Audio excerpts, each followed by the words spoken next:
What's up, my fellow Las Vegas VIPs? The time has finally arrived. Support for the Guest List podcast is brought to you by Manscaped, who is the best in men's below-the-waist grooming champions of the world. Manscaped offers precision-engineered tools for your family jewels. Manscaped just launched their fourth-generation trimmer, the Lawnmower 4.0. You heard that right, the 4.0. Join over 2 million men worldwide who trust Manscaped with this exclusive offer for you. Wait for it. 20% off and free worldwide shipping with the code TheGuestList at manscaped.com. Imagine shaving with a sleek, well-designed, and optimized trimmer that makes shaving time your favorite time in the bathroom. I, for one, am one of the first people to try the new 4.0, and I'm blown away by the performance. The craftsmanship and details on the 4.0 are next level. Guys, I literally just got out of the shower after trying this 4.0 lawnmower for the first time, and I have to say this is a complete different experience from when I was a young college frat boy running around using a traditional razor to shave my family jewels. I can tell you, for one, it does not give a young man filled with testosterone a lot of confidence when you have a cut-up man region and you know when you find a significant other for the night, a flick of the light can end your night in embarrassment. I have all of the confidence now knowing that Vegas is about to open up and I have a perfected, trimmed Manscaped area. Manscaped engineered the ultimate groin and body trimmer by focusing on intelligent functionality and an incredible, comfortable grooming experience. Their fourth generation trimmer features a cutting-edge ceramic blade to reduce grooming accidents thanks to their advanced skin-safe technology. I now feel confident shaving my boys. This upgraded trimmer includes a multi-function on and off switch that can engage a travel lock. It also gives you the ability to turn on the 4000K LED spotlight on and off when needed for a more precise shave. The Lawnmower 4.0 even allows you to customize your trim through additional guard lengths with sizes 1 through 4. Did I mention wireless charging? The new wireless charging station uses electromagnetic induction, which can help battery length last longer. Men, if you've been shaving with the same nut trimmer on your face, you've been doing it wrong. No person wants to end up with pubes in their mouth. It's time to get your own ball hair and body trimmer with Manscaped to make me time the best time and enhance your confidence with some nice, smooth boys. Get 20% off plus free shipping with the code TheGuestList at manscaped.com. Your balls will thank you. Get 20% off and free shipping with the code TheGuestList at manscaped.com. That's right, 20% off with free shipping at manscaped.com and use the code TheGuestList. Unlock your confidence and always use the right tools for the job with Manscaped. Thank you guys for your support, and now I know that you're ready to hear the show, so get on in there and enjoy the ride. Welcome in, ladies and gentlemen. That's right, we are now sponsored by Manscaped. If you guys order with my promo code TheGuestList to get 20% off, you'll also be invited to the first ever anniversary party this summer here at some venue, TBD, open bar, hang out with some of the guests and have a good time because Vegas is opening up and I think we've all had enough time sitting at home. I'm sitting here today with Mandie Medford. She is the owner of Hypnobirthing Las Vegas and she is a certified hypnobirthing childbirth educator. And I have to say, when my friend referred me to Mandie and I read Hypnobirthing, I was kind of taken away because I was so confused to what it was. And I had to have her on because this seems very specific, but she's been doing it for over 10 years. So has definitely some expertise in the space. So Mandie, thank you for coming on. Thanks for having me. 13 years in this space. How has your growth been within this business? Been amazing. I actually I hit the ground running in 2008. My oldest daughter was 6 months old. I took these classes. Hypnobirthing is a national, international brand actually. So I'm certified by and affiliated with the Hypnobirthing Institute. So I attended hypnobirthing classes to prepare for the birth of my oldest daughter in 2007 in the summer. And being a teacher, I've always been a teacher. I'm a teacher at heart. So walking away from class every week, I was like, people need to know this. Oh my gosh. I was so passionate about especially what they were teaching us about what babies need in the first couple of hours postpartum and how they weren't necessarily getting it based on our standard of care here in the United States, but we're changing, and it's very much empowered parents helping to make those positive changes. So anyway, I was like, I'm a teacher. I want to learn how to do this. I need to teach people this. And so when Mackenzie was 6 months old, we ran off to LA. We got certified. My husband and I took her up there, and she was just a little baby, so she had to come back and forth to see me throughout the day. But at that time, I was teaching first grade at a Catholic school here in Las Vegas, but I was really excited to jump in at the end of that school year. I was planning to leave my job as a teacher and be home with my daughter and teach hypnobirthing full time as my career. And after I got certified, the woman, her name was Ann Swanson, actually, she was my teacher when I took hypnobirthing when I was pregnant. And Ann said, Mandie, you're really enthusiastic, and I've been praying about this, and I've been waiting for the right person to hand this business over to. And so she offered to sell me her practice, her hypnobirthing practice. And she had it since 2003 in Las Vegas. So I took over in 2008, was really lucky to have that opportunity. It was just a godsend that fell into my lap. And I started teaching 1 week after I got certified. And I have been teaching every month since then. That was April 2008. That summer I did a ton of learning and took workshops, lactation educator, doula training, all of that, just as much information as I could get my hands on. And I teach over 100 couples every year. Like I said, I teach every single month, sometimes twice a month. And from there, then we had our little Mackenzie, and then we had Gracie 3 years later, and then Reagan. But all three of my kids were born unmedicated, using hypnobirthing. Mackenzie was born in hospital, unmedicated. And then my other two daughters, Grace and Reagan, were born at home in water upstairs in our house. So it was really cool. I don't ever try to convince anybody to have a home birth. For us, it was a great, safe, wonderful option. But hypnobirthing, the reason I love hypnobirthing is it can be applied to any and all births. This is not about me as your childbirth educator. It's not about your doctor. It's not about your midwife, your doula, your labor nurse. It's about you. It's about making sure you get the support you need to have the birth you want. So I've been lucky to attend births as a doula. I do have doula training. So I've actually also got to go out to births in homes and in hospitals. And I've attended every kind of birth. And I have seen hypnobirthing work in all these different scenarios: medicalized birth, surgical birth, natural birth at home, natural birth in the hospital. I've seen the techniques applied to sort of whatever turn birth can take. And that's one of the hugest reasons I have stayed with it this long, is that it helps everybody, and it gives you tools for long after you've had your baby. Wow. So there's so many directions we could go from that. We'll say, to start it off, the woman who passed you off the business, is your business now the only practice in Vegas that performs hypnobirthing education? To my understanding, I am I've been the most active and consistent. So I've had people, there have been people kind of come and go through Las Vegas, like some people that are like hypnobirthing certified practitioners, maybe moved to Las Vegas.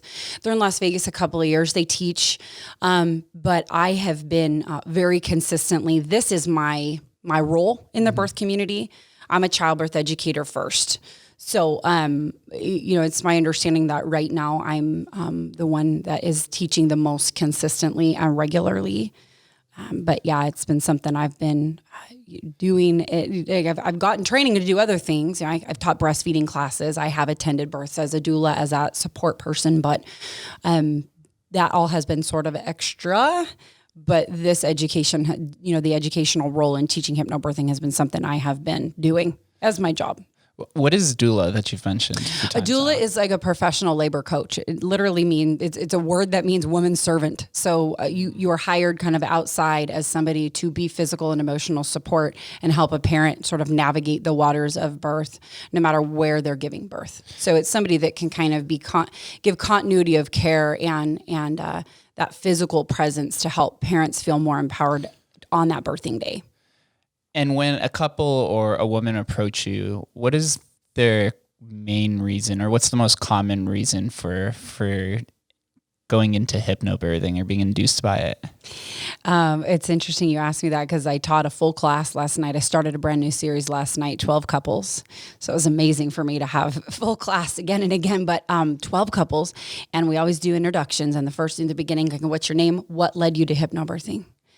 And most people will say that they believe their bodies are meant to give birth. They believe that birth is normal and healthy, but they want to learn how to work with their body. And they also believe and understand that it's important that a baby is treated gently. And that's important that we take this baby into consideration when we prepare for birth and when we plan our birth. Parents want to know what their options are. That's huge. They want to know what their options are. They want to know how to ask the questions. They want to know how to be good advocates for themselves so that they feel like they're in the driver's seat. But, most often people will come, and sometimes, I never like to put people on the spot. I say, maybe you're not even sure what you want of your birth yet.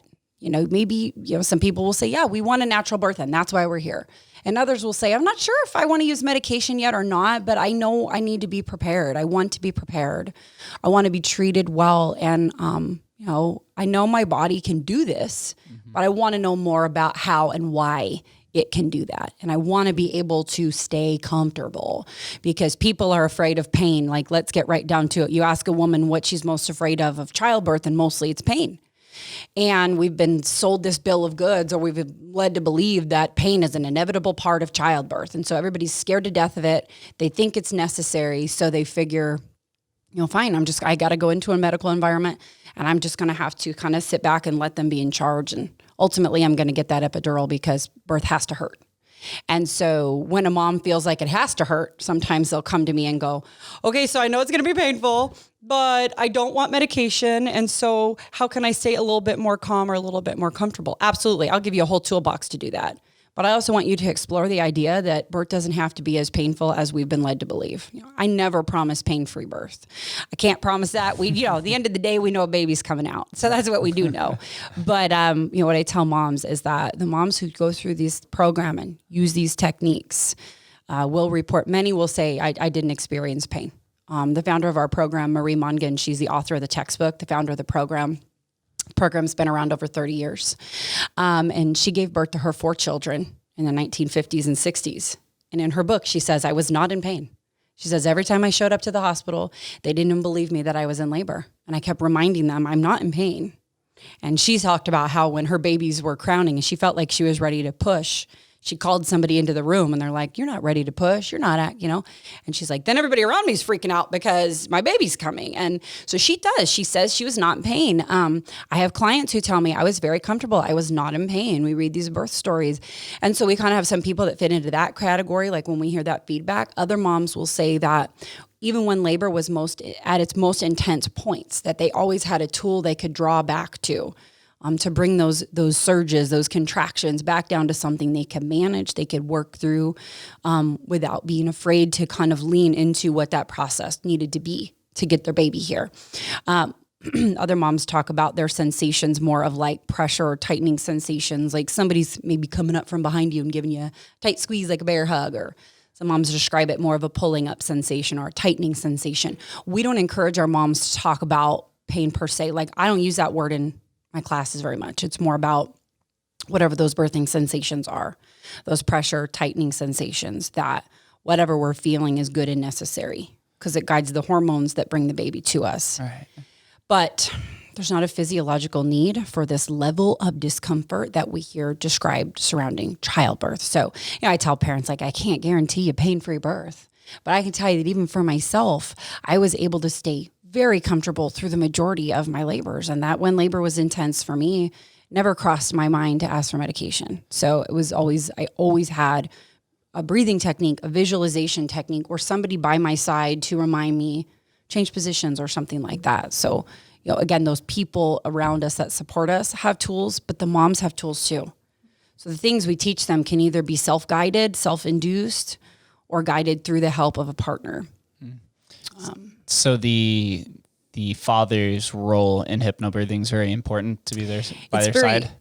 I believe that, the partner, whether it's dad or mom or another parent or your best friend or your doula, whomever that is, I said, whether it's the other parent, whether it's anybody, their role really is to be the protector of that space. And so we need the partners to be as confident in the process as the pregnant mom. So we have a whole different set of affirmations for our partners, so that they kind of are kind of repeat. We give our moms affirmations to recite, but we have affirmations for our partners as well, because they need to believe in the process too. Because then they're great advocates for mom in that moment. And they protect that space, and they shield her from negativity, and they shield her from too many people being in the room. And they set the room up, whether it's dimming the lights or turning on the essential oil diffuser or reading a script, that we've taught them, putting on music, doing some massage. They're there for physical and emotional comfort and support, because if mom doesn't feel safe, it's much more complicated than it needs to be. It's much more difficult and uncomfortable than it needs to be. So, it really doesn't matter where mom is. If she feels safe, she can give birth. Your body doesn't care where you are. You just need to feel safe there. And so as a partner, that role becomes very important. Whoever we've chosen to come alongside us, their role in being the protector of that space is huge. It's huge. They're so important. So, we never, as birth professionals, would ever want to step in the place of a partner. We want that partner to have tools so that they can connect and bond in whatever level they feel comfortable. And, so many times moms do bring a partner, and I always suggest that they do, even if it's not their primary partner or their spouse or their primary partner. If that spouse or partner works or things going on, you're never going to be left out of anything in class if there's not a partner with you. And you can always bring somebody else, your sister or your best friend or whomever. But the techniques are so cool because they can induce and initiate a lot of relaxation techniques on their own. Because truly, sometimes the partner has to step out. They have to make a phone call or use the restroom, or they're talking to a labor nurse or on the phone with your midwife. So even if you're by yourself for a few minutes at a time, there's still ways to stay centered and focused in that moment. But partners are so important. It's as much to us, our part of our philosophy, that this is as much about the birthing mom as it is about her partner, as it is about this human being that's coming into their family. At the end of the day, it's about them, helping them get what they need to have a more gentle experience. It's not about any of us. Right. Yeah. Being a protector of your partner's emotions is very important. Right. Your emotions dictate the hormones that are released in your body, which then dictate different flows of how your body reacts. Has there ever been a situation where the partner is very resistant towards hypnobirthing or the process? I have to say, I've been doing this for a long time. I don't know. I've never really had a partner. I definitely have partners ask questions in class. I have partners that are very interested. I've had partners say, well, that doesn't make sense. Can you explain that a little bit further? Or, but I've never had anybody be overly negative in class. If anything, they might just sit quietly. They're there as a physical presence. If anything, if they're going to be quiet, they're just quiet. But I have never had anybody be confrontational with me. Maybe a handful of times moms have come by themselves because their partners aren't interested in attending. Mm-hmm. And those moms do fine too. They really do. Because they bring the materials home, and honestly, they apply it to however it helps their family. You don't know. Nobody knows your partner as well as you do. Everybody's relationship is different. Everybody's dynamic is different. And for some people, it's enough for mom to come by herself, learn the techniques, and sort of have discourse at home about what she's learning or what she's doing. Mm-hmm. So, I don't think it's bad that sometimes a partner will choose, this is not my thing, or I'm really uncomfortable in a group, or I don't want to do meditation in front of other people. We never know the dynamics. But it's not a huge hindrance if the partner's not there, because the tools can be applied no matter what. I've definitely had single moms take my classes. I've had moms who are single moms that have gone through IVF, and they're doing this by themselves, and maybe they'll hire a doula to be there for their birth. They do fine. I do absolutely fine. That's awesome to hear. Another positive benefit that came to mind is probably hypnobirthing being cost effective compared to going to a hospital and paying. I saw a stat, I think it was a few months back where it was like to have a baby is over $10,000 or $15,000. And then if you have surgery, it's more. And then you got to calculate that hospital stay as well. So you take a class for $285 and it saves you a couple thousand on an epidural. Maybe that's cost effective, right? Right. Super. Maybe. So why do you think hypnobirthing isn't as popular? Or why has it been kind of like this kept secret for so long? It's interesting. We were talking about this before because I feel like when I got into it, everybody was doing it. And like I mentioned before, Anne, who sold her practice to me, she brought it to mainstream in Las Vegas. It was an amazing thing for me because she had gotten the ball rolling. She had met with doctors. She had attended births in hospitals to show these nurses and show these doctors, this is what hypnobirthing is. It's cool. It's not kooky. Look at how it helps these mothers. We need to bring it to the mainstream. And I think that that's why like you said, it's more like a kept secret because you think the word hypnobirthing and you're like, well, I don't want a natural birth, forget it. And nothing could be further from the truth. I remind, my friend, I have a lot of very mainstream friends. Most of my friends are mainstream. Most of them think I'm crazy to have a baby at home, but those friends of mine have also taken my classes. I have had very close friends of mine, pregnant, say, I'm absolutely taking your class. I want an epidural, but I want the tools because I want to stay comfortable at home until I get to the hospital. I want to be comfortable until I can have the epidural. Can't always, you can say you want it, but it might take a few minutes to get it. So even at mainstream, but I think that, like we were talking about before, that maybe it just sounds like you said more holistic. So if you're not more of a holistic person, it's not for you. It, honest to God, I believe in my heart, makes all births better. It does because of the sense of empowerment you gain. And the knowledge. And I had a mom in my class last night. She said, I was referred here by two of my friends, and both of those friends had completely opposite birth stories. And both of them, she's like, one of them ended up having a C-section. And she's like, she's the one that first recommended hypnobirthing to me because she said that even though she had to have an unexpected outcome, that her tools absolutely applied. But I do think that maybe that's where first people read about it and they think, well, it's only for people who want to have a home birth, or it's only for people who don't want an epidural. We as educators have got to work in the community, and that's what we do. We've got some incredible midwives in this city and doctors and even hospitals who have seen hypnobirthing in action and who are happy to pass along our information. So when you have good conversations with these care providers, these caregivers, and we help the caregivers recognize that, hey, I'm not trying to teach these moms how to take you on and tell you how to do your job. It's not about teaching them to have this war and this headbutt with you. It's not a struggle. It's not a matter of being a battle of wills. It's just understanding that parents want to know what their options and their choices are. And ultimately the parents have to, at the end of the day, like they're the ones owning those choices. You as the doctor or you as the midwife, it's not, I don't think it's fair for any of us to be making choices on someone else's behalf. So we try to educate our parents in shared decision-making. And so when the doctors can see and feel comfortable with the tools and are comfortable with the birth plan that we work out with our parents, and we help our parents ask the questions and approach the care providers with sincerity, not animosity, but sincerity. Basically, at this point, I'm expecting a healthy outcome because I've been seeing you for this 9 months and you've assured me that my baby and myself are healthy. And I know that it's very likely 90 to 95% of the time childbirth can happen with little to no medical intervention. 5 to 10% of the time labor needs help. Nature needs assistance. Thank God for the technology available to us to help in those situations, ensure the safety of the outcome.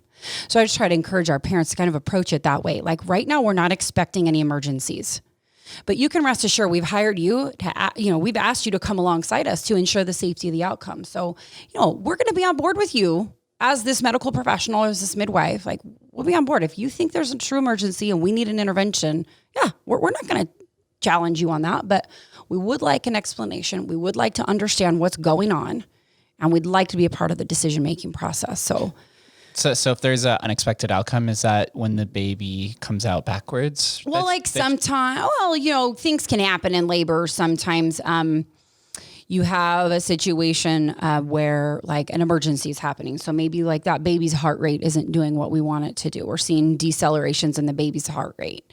That can be very problematic. Obviously, if your baby's not getting oxygen, we need to talk about the safest way to get this baby out.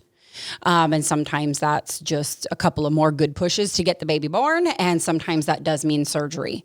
And that's not always something parents are expecting.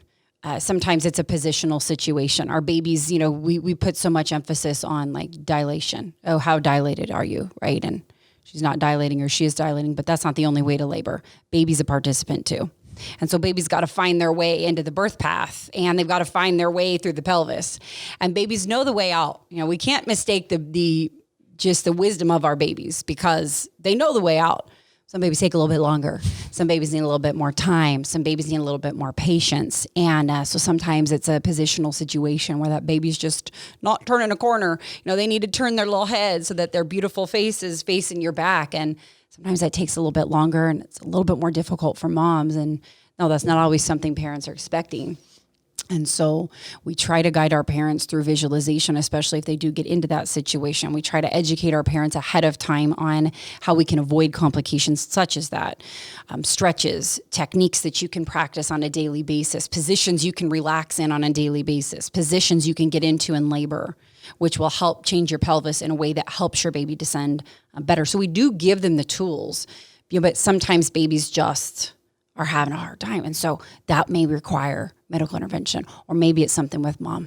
Her health, her safety is at risk in some way, whatever that might be. Blood pressure, heart rate, those kinds of things. Thankfully, again, we have trained professionals in 2021. And this is something I was telling moms last night, we have great options now. You are giving birth in a safe, clean facility. Whether you're home, whether you're in a hospital, you have trained professionals who know what the variables look like, who know how to handle normal and who know how to handle the variables and the emergencies, wherever you choose to birth. You're getting prenatal care from a qualified professional throughout this time so that we can pick up on problems now so that, we can anticipate if we need to. If there's going to be a problem, it's likely going to show itself in those prenatal appointments anyway.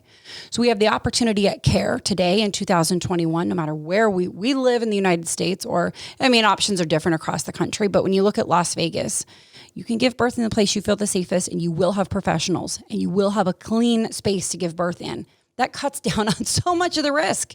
So it's a great time, I think, to be our option. And Las Vegas is changing for the better since I have done this since 13 years now.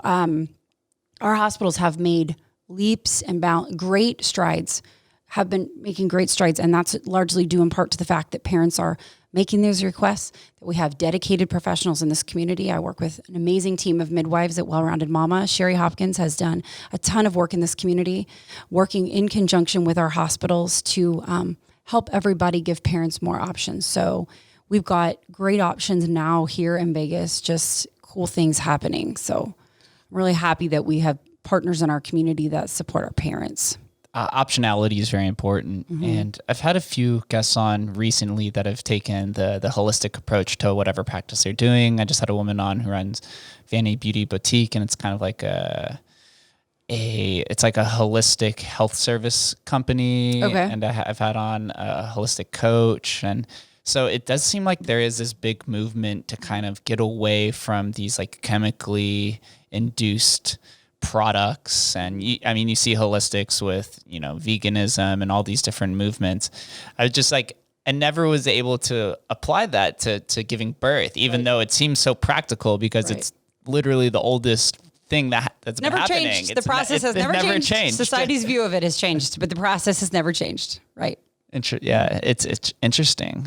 Do you think the hospitals came in because, they were able to capitalize on fear from women because of there could be some sort of alternative outcome that you don't want to happen, and therefore it's best to go to a hospital where they can quote unquote protect you and make sure that things don't go wrong? Medicalization initially came onto the scene to try to make birth safer, to try to make birth better. And we're going way back, right? Turn of the century. Problem is when it first kind of made its way into the hospital, not so great things were happening because we didn't know enough about germs. We didn't know enough about sanitation, washing hands and things like this. And babies and moms were getting sick. And all you hear is babies and, outcomes used to be so bad, so bad. It was more about the circumstances. It was more about a time period than it was the birthing process. Like we just said, this process has never changed. Society has historically always dictated how, when, where, and under what circumstances women were to give birth. I don't think hospitals today are trying to capitalize on fear. I really don't. I think they're trying to offer a safe space to promote good outcomes. But we do hear the conversations about, well, home birth is dangerous and don't do home birth because what if this or that happens? Our midwives are just as well trained. They've gone through all the training, the certifications, the programs. They give you the same prenatal care that you'd be getting from your OB's office or even a nurse midwife in a medical practice. You're getting the same kind of care. You're getting thorough care. They're still able to run labs. They're still able to send you out for ultrasounds. If something comes along and you step into that higher risk category or even mildly a risk category, they're going to work alongside a care provider, a medical practitioner to help transfer care. Okay, nobody's messing around with this. Like, nobody wants to see a bad outcome. Nobody wants to see birth being dangerous. I think the negative outlook about home birth, like, we do need to change that. Just like I want to make sure that everybody understands that they can have a safe experience in a hospital, that they can have a great, gentle, amazing, beautiful experience in a hospital. I want people to know that they can have that at home as well. So I think, once, medicalization, like I said, kind of came onto the scene to try to make birth safer in those instances where 5 to 10% of the time nature needs assistance. We need the technology because sometimes the body needs help. The problem is in our country is that we took something that only needed help like this much of the time, and we intervene like this much of the time. So we put everybody under the same umbrella. We intervene almost 100% of the time. Protocols and procedures, we call this a one-size-fits-all approach to maternity care in the United States. From our end, we kind of look at it, it's sort of like a one-size-fits-all. Everybody gets the same care. Protocols and procedures are put into place. You walk into a hospital, you're told you have to wear like an open-backed hospital gown. By the way, you can wear whatever you want to have your baby in a hospital. But the protocols are put in place to prevent emergencies or prevent problems. Problem is we put those things into place before a problem is evident, before there's any evidence that there's anything wrong or going to go wrong. So even like being in a bed, like tethered to a monitor the whole time you're in labor, being on an IV the whole time. So you're tethered here and you're tethered here to a blood pressure cuff and you're tethered here with monitors. And it's your right to say no thanks. It's your right to say, and this is something we'll educate our moms about when we do a birth plan. Like, if I'm okay, do I need an IV right now? Am I showing signs of dehydration? If I am, sure. If not, we'd like to wait. Sure, you can take my blood pressure from time to time. That's reasonable. But do I need to be tethered to a cuff that's going off every few minutes? Probably not. If there's not a problem, if I'm not using anesthesia. Those risks drop a lot when we're not using anesthesia. So we're monitoring the baby. Super important that from time to time we listen to your baby. We have to know if they're tolerating labor well. But do we need to be on this belt and on these monitors from the moment we walk in to the moment the baby's born? Evidence tells us probably not. So we encourage our parents to say, things like, okay, sure, I'm going to be in this hospital, but it doesn't mean that I have to like surrender all my rights at the door. You can set up a beautiful space in your birthing room. We want our moms to be comfortable with that space. We encourage our moms to take a hospital tour, ask the questions. So get used to the place that you're going to be bringing your baby into the world in. Your instincts are telling you where to give birth. I'm not going to talk anybody into home birth. Your instincts are telling you where to go, period. And you deserve to be reasonably supported in both of those environments. It's reasonable expectation for a mom to say, I'd like low intervention, little intervention, unless there's evidence of a problem. So please treat me according to my own personal medical needs right now. So bring your birth ball and your yoga mat and your pillows from home and your essential oil diffuser and your own music, and your partner can dim the lights and create an amazing ambiance and beautiful energy. And we encourage anybody that's entering a woman's birthing space, they need to feel their feet on the floor. You're not coming in bringing all your own baggage. I've seen a lot of things when I've attended births. It doesn't mean I'm bringing everything I've seen or my own 3 births, like my own stuff, to your experience. It's my job to check in with my energy before I enter your space. So we ask that in whatever environment that we've chosen, but it doesn't have to be one size fits all. It's more about we wait for problems or think about it in terms of waiting for a problem, because with birth, like you said, it's been going on forever, that it's a physiological experience of the human body. It's a physiological process of the human body. So when we start to chemically manipulate and chronologically manage a normal process, the body starts to take itself out of the equation. Like every time we put something in, the body sort of takes a step out, and the body kind of gets to the point where it throws its hands in the air. I'm done. Like forget it. And we have ended up creating the emergency that we were hoping to prevent. So if there's a problem, like absolutely jump in with intervention. It's why emergency medicine is there. If there's a problem, sure, we've got the technology, we've got the tools. Our midwives have that as well. Our midwives are also trained to deal with emergencies as well. Emergencies can be taken care of at home too, although rare. It can be taken care of in either environment. So, I think that we have made a shift. The climate is absolutely changing in the way we're taking care of babies postpartum even. We're not really separating moms and babies anymore in Las Vegas. It's wonderful. That's really important. Parents are rooming in. When I had my oldest daughter, I went to Henderson to have my daughter. She always says, she's like, well, I'm the only one in this family Henderson born. And I'm like, you're Vegas born, kid, whatever. But she's like, I'm Henderson born. And I go, you know what? The reason we drove 45 minutes to Henderson to have you is because we had to go to a hospital that wasn't going to take you from us postpartum. I didn't want you going to a nursery for 2 to 4 hours for observation if you were healthy. So yeah, we drove to Henderson. You're right, kid. Like we drove past 3 hospitals to get to one that we knew would support us. And I want our parents to understand that yes, you can go to those links. You keep asking the questions until you're getting what you need. Pay attention to how you feel when you leave those prenatal appointments. Are you feeling upset? Are you feeling like defeated? Are you feeling like no one heard you? Because those feelings are, like you said, like emotions change feelings, and feelings shape the belief system, and we make decisions and act based on what we believe. So how are you being made to feel, when you leave those appointments and stuff? And check out your options. It's okay to explore a few options for hospitals, explore a few options of doctors, and keep talking to people until you're feeling good. So wow. So it's called hypnobirthing, but from the first half of this conversation that we've had, it seems like there's more of a focus on just being at home, being comfortable more than anything like that. So where does the hypno aspect come in? I guess we could dive a little bit more into the actual process of it. Yeah. So you're going to be home or in the hospital. We're going to teach you how, if you want to stay home for as long as humanly possible. So you show up to the hospital ready to have a baby. We talk to you about how to time your contractions, your surges, how to stay comfortable there, and how to transfer and translate. Of course, the techniques are going to help us all through the process once we arrive at the hospital or when the midwife shows up to deliver the baby. Our program is based in 5 main techniques. And if you want to say a 6th, education, because we have to know about birth, right?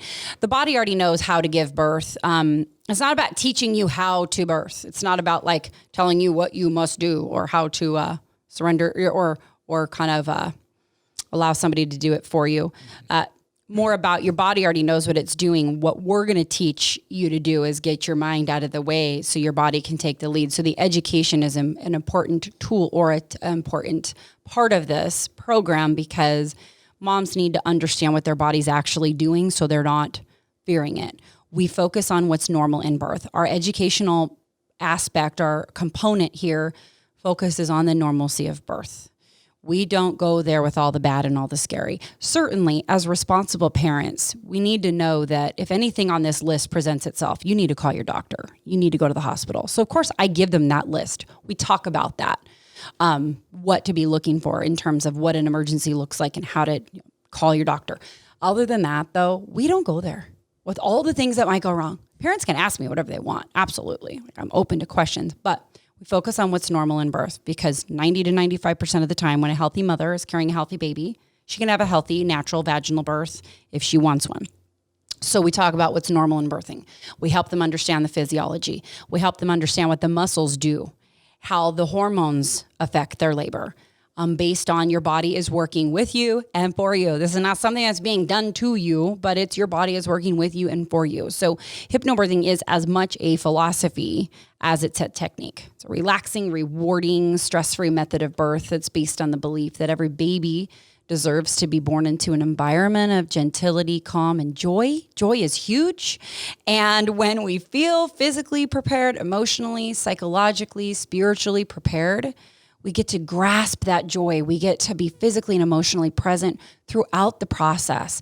And the tools, the hypnosis aspect, the deep relaxation, those tools are going to help you call upon your natural birthing instincts so that you can give birth safely, gently, and comfortably. And so the program is also, as I say, kind of based on the philosophy that severe discomfort does not naturally need to accompany labor when a mother is properly prepared and she trusts her body. So how do we prepare her? Relaxation, breathing, visualization, self-hypnosis and deepeners and affirmations. And hypnosis itself, of course, we live in Las Vegas, so you think hypnosis is like stage show hypnosis. Yeah, I've actually had a magician on here who's done things like that. Yeah, so it's cool. And it is hypnosis. It's just a different form, but it is hypnosis. Yeah, because that's the first thing that I was gravitated towards, was thinking just like traditional magic show where somebody goes on stage and they're not in tune to what's happening and they could be manipulated. So the thing about hypnosis too is that it's all voluntary. So when you're called up on a stage to do like stage show hypnosis, you're a volunteer. Nobody's like shoving you up there, right? You're never going to say, think, act, feel, do, reveal any information, anything that you would be morally opposed to in hypnosis. So my silly example is the example that was given to me too, even when I did my training way back when. Like, if you're a vegetarian and I like lead you through this guided meditation, you sit down to dinner and I put a steak in front of you and I tell you to cut the steak and imagine taking a bite of it, you're not going to do that. You're morally against that. You're not going to do that. You're not going to cluck like a chicken if you really don't want to. But you go up on a stage and you know you're there for comic value usually. So people with that sort of personality are drawn to that sort of thing. Hypnotherapy is a little bit different. Guided hypnosis, guided meditation is a little bit different than what we see on the stage in Las Vegas, a little bit different. But my husband had this thing when we were preparing for the birth of our first child. He's like, I'll do anything. I'll take any class, like whatever you want.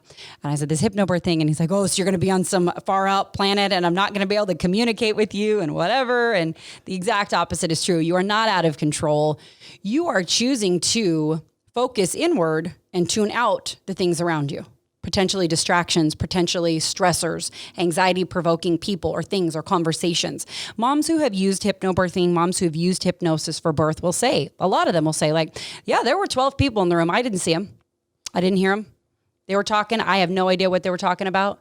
She wasn't under somebody's control. She wasn't under somebody's mind spell. She wasn't on a planet somewhere else. If she wanted to join the conversation, she could. She doesn't care. Because as labor advances, so too will your depth of relaxation. And we get to this point of total surrender. I refer to it sort of like a void where I could be like talking you through a meditation and you might not hear or pay attention to anything I'm saying, but you're not thinking anything else either. You're just in a complete and total surrender. We call that ultra depth hypnosis, ultimate depth relaxation. And we give our moms tools to be able to get down to that place. But if you needed to join the conversation, you could. It's not out of control. You're just more inward. And with that hypnosis aspect, we teach moms tools called deepeners. And deepeners are just once we kind of get you into a nice, relaxed place, because hypnosis truly is the same thing as deep relaxation, as meditation, as daydreaming. If you've ever done yoga, I mean, you close your eyes, like that's meditation. That's hypnosis. If you like think about, instead of being here, I'm imagining being on the beach, imagining being in the mountains. That's hypnosis. We've all daydreamed. There's people in the room. We're staring off, or we're staring at the fireplace. There's people having a party, talking. You don't know what they're talking about. You're just kind of in your own. That's hypnosis. If you've ever driven from your house to your job and you don't remember how to get there. Autopilot. Hey, that's hypnosis. And most of our day, we operate that way. There's just automatic. You said automatic, autonomic. Nervous system is in control, and it's in control in labor. And we need to be in that place of surrender so the autonomic nervous system gets what it needs to do its job. Endorphins, blood flow, oxygen to the parts of the body that need it. So when you're in hypnosis, when you're in that deep, relaxed, meditative, hypnotic state, we're basically accessing the subconscious or the inner conscious. So the subconscious is that place sort of like right above natural sleep. You're not unconscious when you're in hypnosis. You're unconscious when you're sleeping. So it's not sleep. If hypnosis puts you to sleep, it doesn't mean you're bad at hypnosis. It just means you need sleep. I have clients too. We give them a guided relaxation to listen to every day, and have moms will say, am I doing it wrong? I keep falling asleep. And I'll say, no, you're not doing it wrong, but try to do it in the morning. Yeah, I've done it in the morning and I fall asleep. Fine. So what? Are you going to sleep your way through your labor? Because that's fine. You want to relax your way through your labor? You want to be able to take naps when you're in labor? You can. So it's not bad if you fall asleep in hypnosis, but it's not sleep. It's not being unconscious. It's operating sort of right above that place of natural sleep, that dreamlike state. And the imagination is the window to the subconscious mind. So one of our other techniques is visualization, and we weave visualization really through everything that we do. Imagining your uterus rising and falling in your belly and working for you. You know, imagining your cervix unraveling like a strand of satin ribbons. Thinking about your surge, your contraction coming like a wave in the ocean. Like waves come from far away, they hit a peak, they rest. And so we like to have our moms visualize that happening, because when we're doing that, the muscles get oxygen and blood flow and they perform exactly as nature intended. So we help them understand what hypnosis is, basically helping them understand. It's sort of like using the zoom lens on a camera, right? You're just kind of delving into the inner conscious, and that's where true change can happen. That's why hypnosis is good for people pregnant or not. I mean, we've seen people use hypnosis for all aspects, just mental health, physical health, you know, stopping smoking or stopping other bad habits, anything, because your subconscious mind is so powerful. And your subconscious mind, it takes messages literally and it acts upon those messages literally. So we remind our moms, don't talk about the things you don't want. Like, I don't want pain. I don't want an epidural. I don't want a C-section. All your subconscious mind heard was pain, epidural, C-section. And you got kicked into fight or flight. And unfortunately, in those instances, sometimes we end up getting what we didn't want because we focused on it so much, and that's what we gave energy to. But if we're focusing on the things we're afraid of in our mind, the thing about our brain is whether it's a real danger or a perceived danger, it doesn't matter. It's danger. I can imagine a grizzly bear attacking me, or a grizzly bear can physically be attacking me. And in my brain, the same thing is going on. My brain is preparing my body to go to war, to go to battle, to protect itself. That's what fight or flight is. So we work with hypnosis, like the zoom lens on a camera, and help parents to sort of zoom into the deepest levels of consciousness and zoom in on what their limiting thoughts are, fears, worries, anxieties, anything you think can affect you on your birthing day. And that might have nothing to do with giving birth or being a mom. It could be anything in your life that you think could affect you emotionally on your birthing day. It will rear its ugly head if you don't deal with it now. So we do that we do a guided meditation. We do an activity where they'll make this list, and this is a personal private list, but they'll make this list. And then we do a guided hypnosis in our third class of fear release. And we go in and we identify those things one by one, and then we get rid of them. And then we go back and replace what we got rid of with what we want. It's not enough to just dump the stuff that's not serving us. We've got to go back and replace with what we want. So we encourage our parents to talk about their birth the way they see it happening. Talk about what they want, because your mind is acting literally. Your subconscious mind is like double-sided tape. Just the message goes in and it is acted upon literally. For every thought, there's a corresponding physiological and chemical response within the body. It's called the law of the psychophysical response, and it's the most important law of the mind that pertains to birth and hypnosis for birth.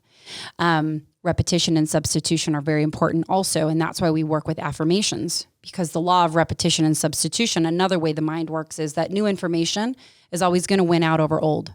So the prior programming is that birth is dangerous and painful and scary and all that, right? We're going to block out that prior programming. We're going to replace that prior programming with new, because the more you repeat a thought out loud, the more deeply ingrained it becomes in your mind. And we know that for every thought, there's a corresponding response in the body. The mind can only react to language through emotion, and our emotions change our physiology. So it all starts with the words. The words change the feelings shape the beliefs. My mom's always telling us, and I tell my clients, first you got to believe. You got to believe, but how do you feel? If you don't feel good about birth, you're not going to believe your body can do it, right? But if we feel like it can work, then we're going to take action. I believe my body can work. And so I'm going to take action to allow my body to do that. And ultimately that determines our success long-term. But the way we talk about it shapes basically everything we do and all action that we take. So that substitution is huge. Like the new information is going to win out over the old every time. Your mind can only hold one thought at a time. May as well be a positive one about birth, right? So then we talk about law of attraction, the law of attraction, right? We're all energy. What we say puts a vibration out into the universe, and that energy comes right back to us. So keeping your frequency high, understanding that like attracts like. So we're going to attract into this birth and into this life, ultimately, the things we need. So back to, again, like not what we don't have or what we don't want or what we don't need, where we're lacking, coming from a place of here's what I can do to make it happen. Here's what I need. Here's what I'm going to do to make it happen. Here's how I see it happening. I envision this birth happening. So we do some birth rehearsal imagery with them also. But basically giving them an overview about hypnosis so they don't scare it, that they're not afraid of it. Helping them understand that all hypnosis is self-hypnosis. What we do is guide your experience. But if you don't like what we're saying, or not so much you don't like what we're saying, but like if I'm encouraging you to visualize a certain thing you don't want to visualize, you're just going to think about something else. If I say walk through a field of sunflowers or wildflowers and you're a person that happens to have allergies, you're not going to go there. You're just going to go someplace else. So you parents can always reframe or change the words based on what they're most comfortable with. Basically, rule of thumb is if you're feeling more relaxed, you're doing it correctly. So we give specific tools to help delve into the deeper part of the inner conscious. So back to that place of complete and total surrender.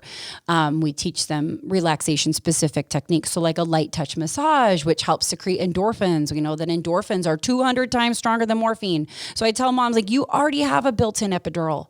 And the cool thing about hypnosis is the more you do it, the quicker and deeper you go in, the more powerful the messages become. And you build endorphins over time, especially in labor.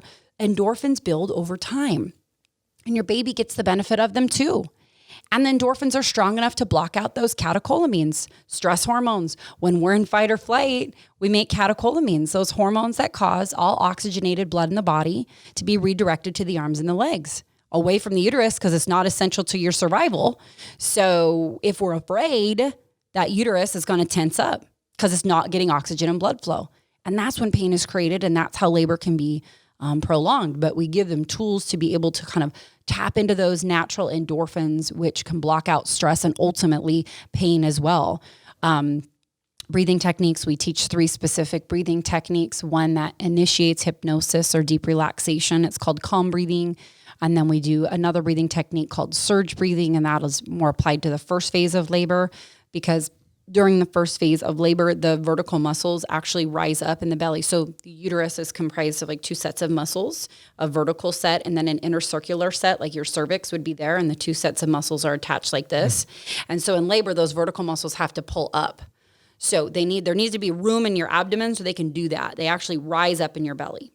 So we teach a breathing technique that's going to create space in the abdomen so that ultimately the rise is more effective, because these muscles have to pull open the cervix. So these muscles do the work and the cervix has got to relax. So we're going to teach a technique for that. And then for second stage, we teach a breathing technique called birth breathing or J breathing. On my website, I actually have a video of me demonstrating this technique, but it's a downward breath. So naturally in labor, once the cervix is complete, 10 centimeters dilated, naturally, you're going to want to transition from breathing up to breathing down. And that's because of the body's natural expulsive reflex. And this is the reason, again, we reassure moms that you don't have to push your baby into the world necessarily. Your body's already doing it. Your body already wants to push this baby out. The muscles are going to be nudging on baby's little feet, basically, and they just rise and they kind of nudge the baby through the birth path. So we encourage moms to bear down with their breath. And we're going to teach them how to do that. Breathe while bearing down, or bear down with your breath. And that is a big thing that makes hypnobirthing so like famous, like this J breathing. You know, moms will say like J breathing all the way. I have a really good friend of our family. I finally got to support her on her 5th pregnancy. And she's like, J breathing all the way. Oh my God, it made such a difference. I wasn't exhausted. I wasn't pushing. Let your body do that pushing. Let your body do that work. But we're going to teach a breathing technique that allows you, not that pushing's bad, but it's more about allowing you to follow your natural instincts. So a downward breath as well. Again, visualization is weaved through basically everything that we do.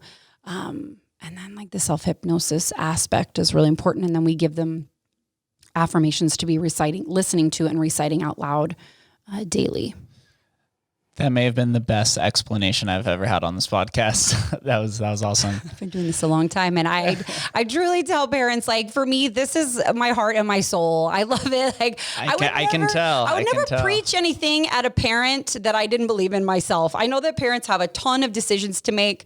How am I going to prepare, and who's going to be there, and what am I going to do afterward? And I, as a mother myself, like, We make so many decisions as parents on a daily basis. And so I know those decisions are critical and important. So I tell parents, like, I would never preach anything at you that I have not, don't believe in. And I've seen it work in my life. And it absolutely matters to me how these moms are treated and how they feel when they're in labor. And it's such an empowering, we become brand new human beings. It's such a cool opportunity to become a parent, and we change, our brains change, our lives change. Why can't that be why can't that be a joyful transition? And hypnobirthing, Marie Mongan, as I said, our founder, she's all about birth as a celebration of life.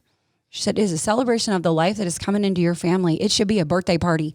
It shouldn't be a train wreck. It doesn't need to be a train wreck in the end. Yeah, it makes complete sense to me now. You have the hypnobirthing and the different meditative and relaxing practices, but also being at home is a key component to it because our subconscious is taking in so many bits of information every second and we're not even aware of it. But if you're giving birth naturally at home and you've been with these mothers for months on end, you know how to manipulate that environment to make it feel most comfortable to them so that they can really tune out and just let the natural process just take hold. Because we're mammals, and mammal mothers like their den, their nest. We're one of the only mammal mothers that actually gets up and moves from one location to another throughout the course of our birthing. And so for those parents that are choosing to go to the hospital, we talk about how do we make for a smooth, gentle transition there? Because you're leaving one nest for another, which is fine. You're leaving one nest for another. But we want to transfer the energy from this nest to that one because as you hit the nail on the head, we know our environment. It's not scary to us. Our bodies know the germs in our environment. Our bodies feel safe and comfortable in that environment. Mammal mothers will protect their babies. That's it. I'm a mother. I'm not taking my kids into a dangerous situation ever. I'm not walking around in the middle of the night in the grocery store parking lot all by myself with my children. Not safe. I will not bring my children around people that make me feel uncomfortable, people that I think are dangerous. I'm also not going to let my baby be born into an environment that I don't feel safe in, period. So we can stop and start our labor anytime we want. Like, I don't want to play anymore. I'm not feeling good here. And we see labor slow down sometimes because of that. Not always. Sometimes labor takes a little bit longer because babies need a little bit of help getting into a better position. We have tools that can deal with that don't mean medication right away either. But sometimes it's as truly, like you said, subconscious, something is going on. Anything. Something might have just creeped its way into mom's head. Okay, well, that can slow her labor down if we don't deal with it.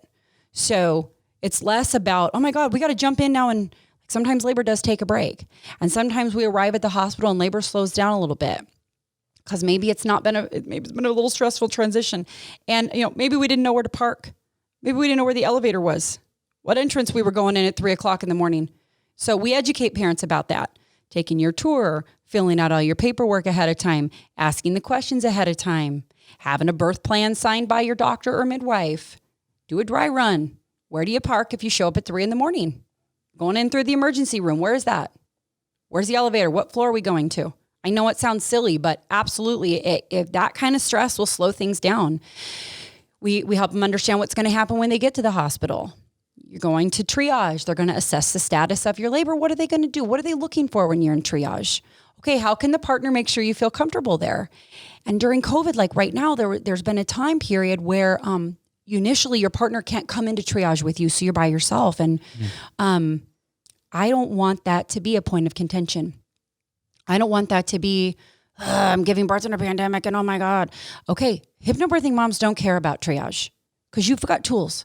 So specifically, what deepening techniques do you have that you can use if you have to spend that 20 minutes by yourself? What can you do? So let's talk about what can you do, because we're cool. Fine. I'll hang out here 20 minutes till you have a room ready for me. I'll hang out here. My baby looks great on the monitor because they're going to want to monitor. What can you expect and how can you deal with that peacefully, right? Peacefully.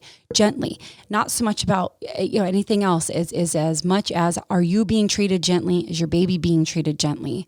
So it doesn't have to be a stress point. We just want to do sort of a dry run in our head and physically. How do we make sure that happens so that the wheels are not just going to slow down? Because as a mammal mother, we go into defense mode if we don't feel great in that environment. Oxytocin is that hormone that causes your uterus to contract, right? And it's cool because it crosses the blood-brain barrier. So your brain, your body is never going to give you something you can't handle. Your surges literally are you.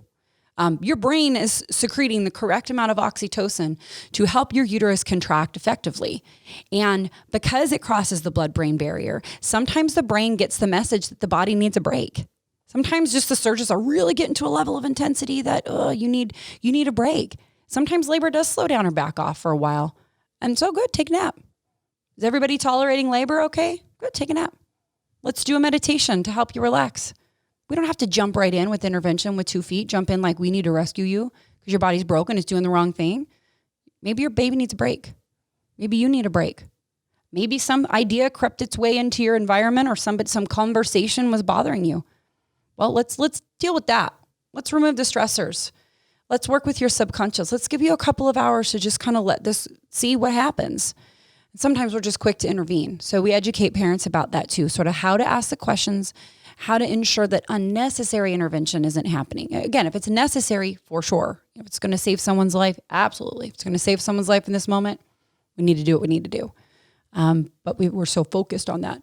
Get the baby out. Like, just get him out. And birth is just so much more than that physical act. Yeah, it's literally a 9-month long process. Right. Any human being is coming out of your body. It's going to be an intense experience. Whatever you want to call that, it doesn't have to be pain, but it's an intense experience because, like my mom says, kids come to this earth with a whole backpack of stuff.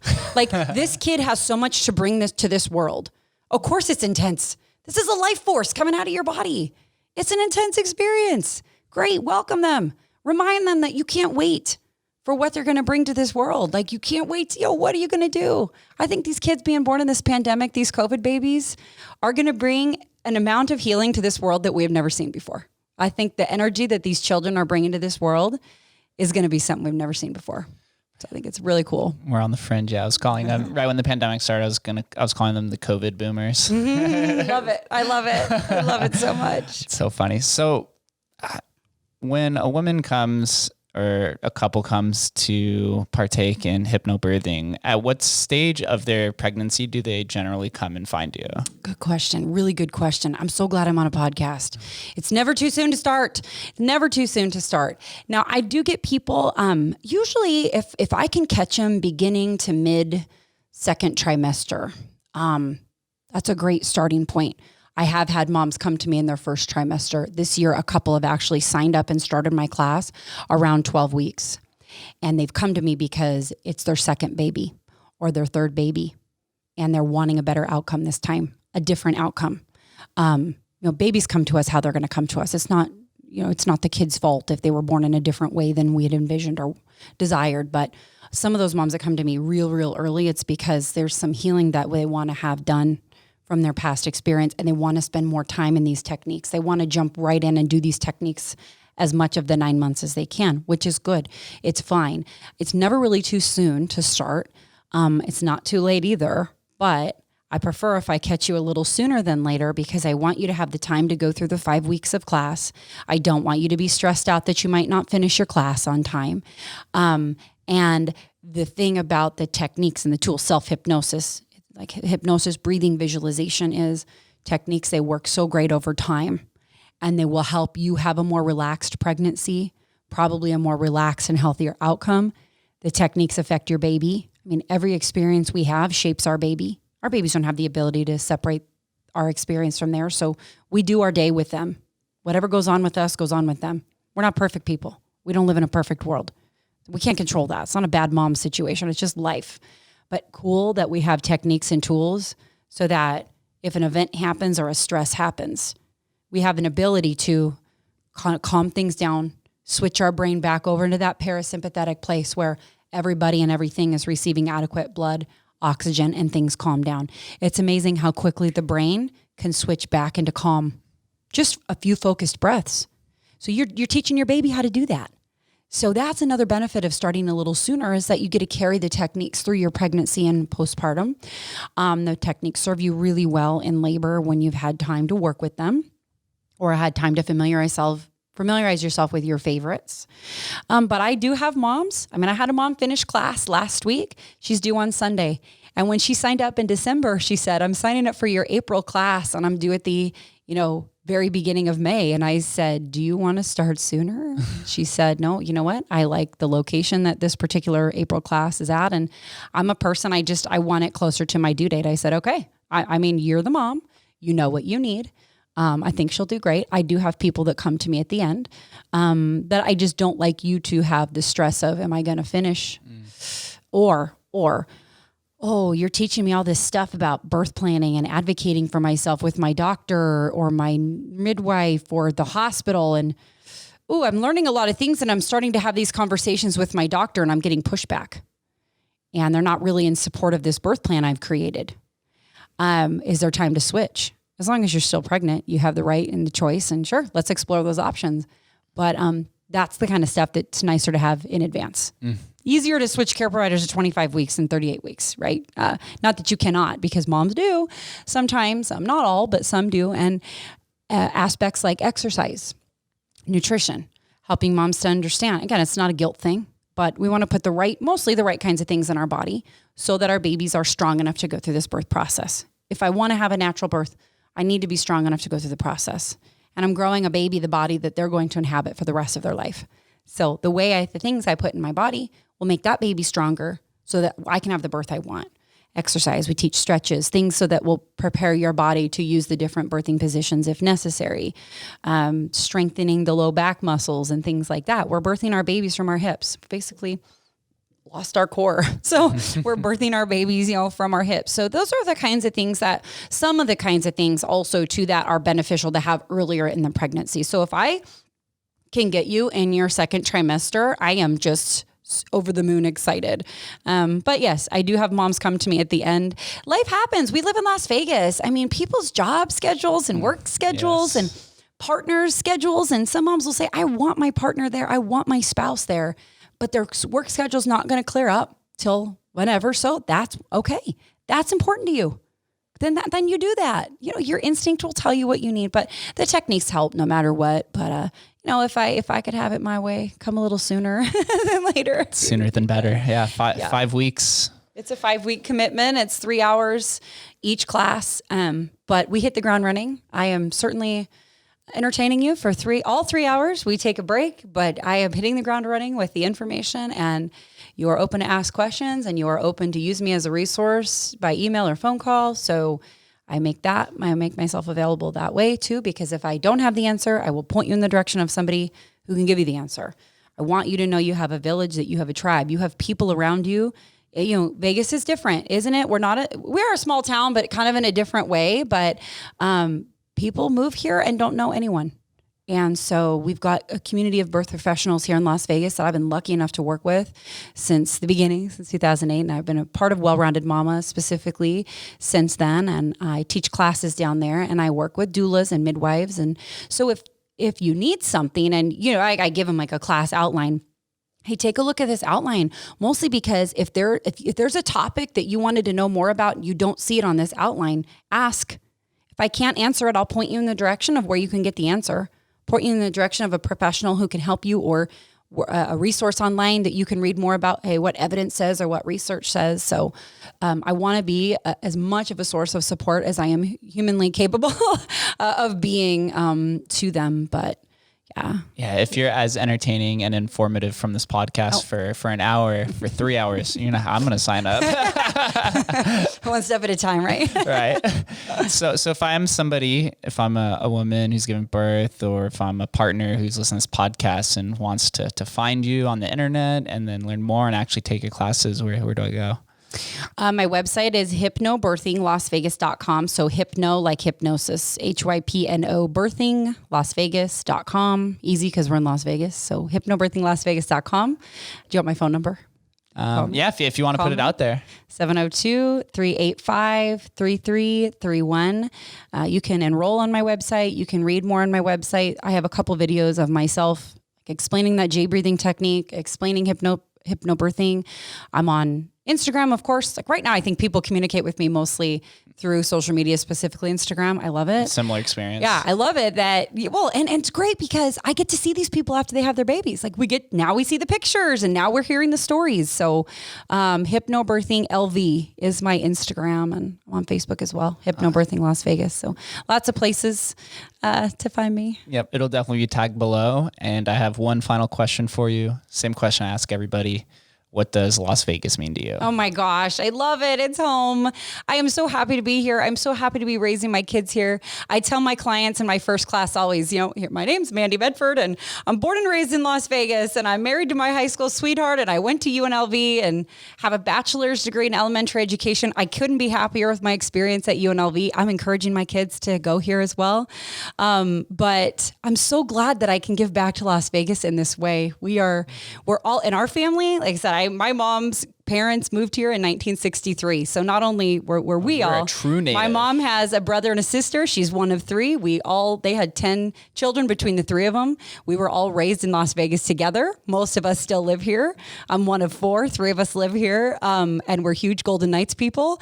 We're all about like Vegas history. So of course we went to the Stanley Cup game 1. And of course we have the Golden Knights tickets and Raiders stuff and all of that. So Garth Brooks, we've been canceled how many times, but we're like, no, we're going to be there at the first thing at the Allegiant Stadium. So we're all about history in Las Vegas. We love being a part of history in Las Vegas. No matter like what it takes, we're going to be there. We're going to be a part of the history here. So I love it. I'm happy. I know that sometimes people kind of worry about raising children here. I do not. I love this community. We're forming to be one of the most prominent cities in America. The opportunities here are just endless. Unbelievable. Yeah, the most common question or most common answer I get to that question is opportunity. And that's from like 80% of the guests I've had on here are people who've moved here in transplants, and all the transplants always say opportunity every single time. They love it. You can do anything and be anything here. Mm-hmm. The community is so diverse. It's so crazy good. People just have so much to contribute, so much life experience to contribute here. So, and the community, as you were saying before, it's probably one of the smallest big cities in America, but the degrees of separation are very small. So two to three people, you could be in touch with literally anybody. 100%. Absolutely. Still leave your impact here. Mandie, thank you for coming on. Thanks for having me. Love this conversation. So I can feel your passion. I'll definitely be sending people your way and recommending it. And who knows, maybe I'll have to come just to experience it. Sure. Do it. So thank you for coming on. You're and welcome. Thank you guys for listening. We'll catch you next time.